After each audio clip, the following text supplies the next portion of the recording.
Friends, recent டேஸில் பார்த்தீங்கன்னா நம்ம நிறைய நியூஸில் வந்துட்டு கார் வந்து ஃபயர் ஆகுதுன்னு சொல்லி கேள்விப்பட்டுகிட்டே இருக்கோம். அதுக்கான ரீசன்ஸ் என்னன்னு சொல்லி இந்த வீடியோவில் டீட்டெயிலாக பார்ப்போம்.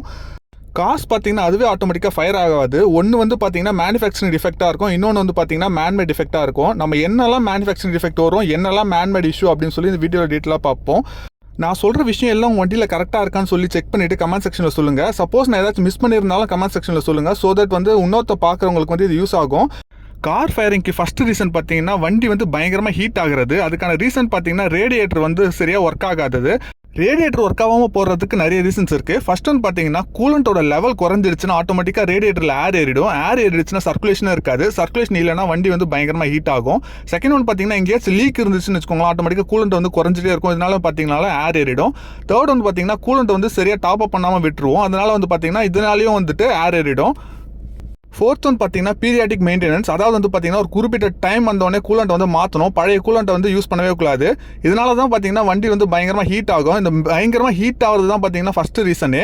செகண்ட் ஒன் பார்த்தீங்கன்னா வண்டியில் எங்கேயாச்சும் வந்து ஒயரை வந்து எலி கடிச்சு வச்சிருக்கோம். இது நம்ம பார்த்துருக்கவே மாட்டோம். ரன்னிங்கில் பார்த்தீங்கன்னா வைப்ரேஷனில் ஒன்னோட ஒன்று உரசிட்டு ஆட்டோமேட்டிக்காக வந்து ஸ்பார்க் வந்து கிரியேட் ஆகும். இந்த ஸ்பார்க்னால பார்த்தீங்கன்னா ஒயர் வந்து ஃபயர் ஆக ஆரம்பிச்சிடும்.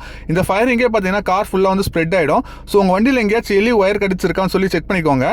தேர்ட் ஒன் பார்த்தீங்கன்னா இம்ப்ராப்பர் மாடிஃபிகேஷன். அதாவது வந்து பார்த்தீங்கன்னா காரில் நம்ம வந்து மாடிஃபிகேஷன் பண்ணுறோம் சொல்லி பயங்கரமாக வந்து ஒயரெல்லாம் எடுத்திருப்போம். இந்த ஒயர் வந்து பார்த்தீங்கன்னா கரெக்டாக வந்து சால்ட்ரிங்கோ இல்லை வந்து அந்த ஃபினிஷிங்கோ இந்த இன்சுலேஷனோ பண்ணியிருக்க மாட்டாங்க. இதனால் என்ன ஆகும்னா ஆட்டோமேட்டிக்காக அந்த இடத்துல வந்து ஸ்பார்க் வந்து ஜென்ரேட் ஆகும். இந்த ஸ்பார்க்கே பார்த்தீங்கன்னா கார் வந்து ஃபயர் பண்ண வச்சிரும். ஸோ சப்போஸ் நீங்கள் மாடிஃபிகேஷன் பண்ணுறீங்கன்னா அது வந்து ஒயரிங்லாம் கரெக்டாக பண்ணியிருக்காங்களா அப்படின்றத செக் பண்ணிக்கோங்க.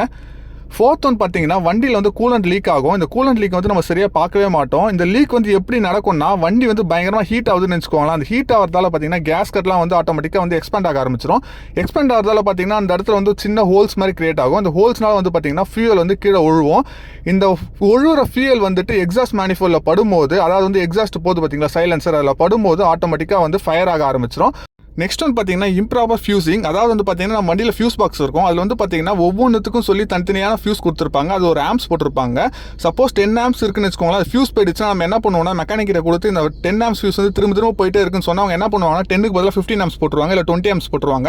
ஒரு சில பேர் என்ன பண்ணுவாங்கன்னா ஒயரை வந்து சுற்றி போட்டுருவாங்க. இதனால் என்ன ஆகும்னா லோட் அதிகமாகும் போது ஃபியூஸ் வந்து ட்ரிப் ஆகாது, டேரெக்டாக வந்து பார்த்தீங்கன்னா ஒயருக்கு போயிடும். இதனால் வந்து பார்த்தீங்கன்னா ஒயர் வந்து பர்ன் ஆகிறதுக்கு நிறைய சான்சஸ் இருக்குது. ஸோ எப்பயுமே வந்து ஃபியூஸ் வந்து கரெக்டாக ஆம்ஸ் வந்து மெயின்டைன் பண்ணுங்கள். நெக்ஸ்ட் ஒன் பார்த்தீங்கன்னா காரோட இன்ஜின் பேவை கரெக்டாக மெயின்டைன் பண்ண மாட்டோம். அதாவது பார்த்தீங்கன்னா மேனுஃபேக்சரிங் பண்ணும்போது இன்ஜின் மேலே ஒயர்ஸ் படாத மாதிரி தான் வச்சிருப்பாங்க. ஒரு சில வாட்டி என்ன ஆகும்னா வண்டி வைப்ரேஷன்லாம் ஆட்டோமேட்டிக்காக வந்து ஒயர்ஸ் வந்து பக்கத்தில் போயிடும். இந்த மாதிரி போகிறதால என்ன ஆகும்னா இன்ஜினில் ப்ரொடியூஸ் ஆகிற ஹீட் வந்து அந்த ஒயருக்கு ட்ரான்ஸ்ஃபர் ஆகிட்டு ஆட்டோமேட்டிக்காக வந்து ஃபயர் ஆக ஆரம்பிச்சிடும். ஸோ அதனால் என்ன பண்ணுங்கன்னா உங்கள் வண்டியை ஓப்பன் பண்ணி பாருங்கள். இன்ஜின் மேலே ஏதாச்சும் ஒயர் படுற மாதிரி இருந்துச்சுன்னா அது எடுத்து தனியாக படாத மாதிரி கட்டி வச்சிருங்க. கட்டுறதுக்கு பிளாஸ்டிக்லாம் யூஸ் பண்ணாதீங்க. ஏதாச்சும் வந்து அயன் கம்பி அந்த மாதிரி ஏதாச்சும் எடுத்து யூஸ் பண்ணுங்கள். நெக்ஸ்ட் ஒன் பார்த்தீங்கன்னா கார்லேயே ஸ்மோக் பண்ணுறது. ஒரு சில பேர் என்ன பண்ணுவாங்கன்னா கார்லேயே ஸ்மோக் பண்ணிவிட்டு அந்த கங்கு இருக்குது பார்த்தீங்களா, அது வந்து உள்ளே ட்ரேயில் போடுவாங்க. அவங்க என்ன நினைப்பாங்கன்னா ட்ரேயில் தான் விழுதுன்னு நினைப்பாங்க. அந்த காற்றுல என்ன ஆகும்னா ஆட்டோமேட்டிக்காக பறந்து சீட்டில் எங்கேனாச்சும் போய் உட்காந்துரும். சீட் வந்து பார்த்தீங்கன்னா லெதர் சீட்டாக இருந்தாலும் சரி, ரெக்ஷன் சீட்டாக இருந்தாலும் சரி, அந்த கங்கு பட்டதால் பார்த்தீங்கன்னா ஏகப்பட்ட காற்று வருது இல்லை, அதில் வந்து ஆட்டோமேட்டிக்காக ஃபயர் ஆக ஆரம்பிச்சிடும். இதுவும் பார்த்தீங்கன்னா முக்கியமான ரீசன். ஸோ அதனால் வந்து காரில் வந்து கூடுமான அளவுக்கு ஸ்மோக் பண்ணாதீங்க. முடிஞ்சால் வெளியே ஸ்மோக் பண்ணிவிட்டு அதுக்கப்புறம் ட்ரை பண்ணுங்கள். நெக்ஸ்ட் ஒன் பார்த்தீங்கன்னா பேட்டரி வந்து கரெக்டாக மெயின்டைன் பண்ணாதது. அதாவது வந்து பார்த்தீங்கன்னா பேட்டரிக்கு வந்து 5 இயர்ஸ் தான் வாரண்டி. நம்ம என்ன பண்ணுவோம்னா பேட்டரி டவுன் ஆகிட்டாலுமே தள்ளி ஸ்டார்ட் பண்ணி அந்த பேட்டரி யூஸ் பண்ணுவோம். இதனால் என்ன ஆகும்னா அந்த பேட்டரி வெடிக்கிறதுக்கு நிறைய சான்சஸ் இருக்குது. ஸோ ஒன்ஸ் பேட்டரி வந்து டவுன் ஆகிடுச்சுன்னா புது பேட்டரி மாற்றிடுங்க.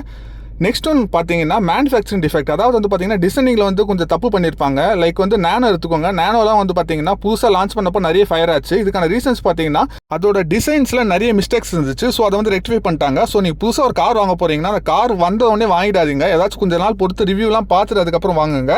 ஃபைனல் திங் வந்து பார்த்தீங்கன்னா லாங் போகிறீங்கன்னா ஒரு 100 கிலோமீட்டருக்கு ஒரு வாட்டி வந்து காருக்கு ரெஸ்ட் கொடுங்க. ஸோ தட் வந்து இன்ஜினோட டெம்பரேச்சர் வந்து தானாக குறைஞ்சிரும். இப்போ சொன்ன விஷயத்தை எல்லாத்தையுமே ஃபாலோ பண்ணாலே கார் வந்து அவ்வளோ சீக்கிரம் ஃபயர் ஆகாது.